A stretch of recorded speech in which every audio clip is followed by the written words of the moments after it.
এই অঙ্কটার দিকে তাকাও। এতক্ষণ আমরা যে অঙ্কগুলো শিখছি, হ্যাঁ, ওই অঙ্কগুলো এই পর্যন্ত ছিল। দেখো এই পর্যন্ত না, এখন এটা বাড়তি। আর এটার নাম কি গৌতম? Very good. তাহলে এটার কোনো কাজ আপাতত নাই। তাহলে আমরা শুধু এই পাশে কাজ করবো নাকি? 5a plus 3b। তাহলে এদিকে আছে কত? এখানে এর কার নাম? 5 এর নাম a আর 3b এর নাম b।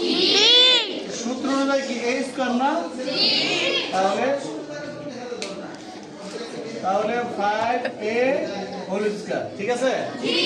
সূত্র অনুযায়ী মাইনাস, সূত্র অনুযায়ী আবার কি a, সূত্র অনুযায়ী b, b কে সূত্র অনুযায়ী কি b স্কয়ার, সূত্র অনুযায়ী b স্কয়ার। তাহলে এখন এটা কি করতে হবে? সেকেন্ড ব্র্যাকেট দিতে হবে। সেকেন্ড ব্র্যাকেট দিলাম। আর এটা যে পাশে আছে ওই পাশে চুপ করে বসা যাবে নাকি? জি। আচ্ছা, 27 এবার এটা কি সূত্র করছি আমরা? a cube plus b cube. এই জায়গায় আবার সেকেন্ড ব্র্যাকেট দিতে হবে। জি, ঠিক আছে? এটা এই পাশে যা আছে তাই থাকবে।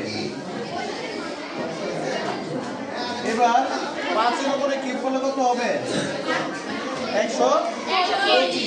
এর উপরে কিউব করলে a কিউব, 3 এর উপরে কিউব করলে 27, 2 এর উপরে কিউব করলে b কিউব।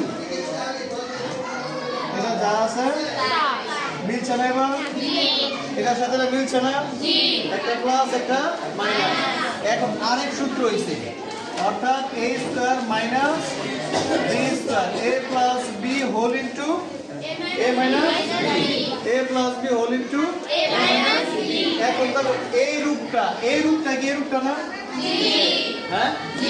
অর্থাৎ 125 এর নাম কি a আর 27 এর নাম b। তাহলে a plus b whole into a minus b। আমরা যাব a square minus b square.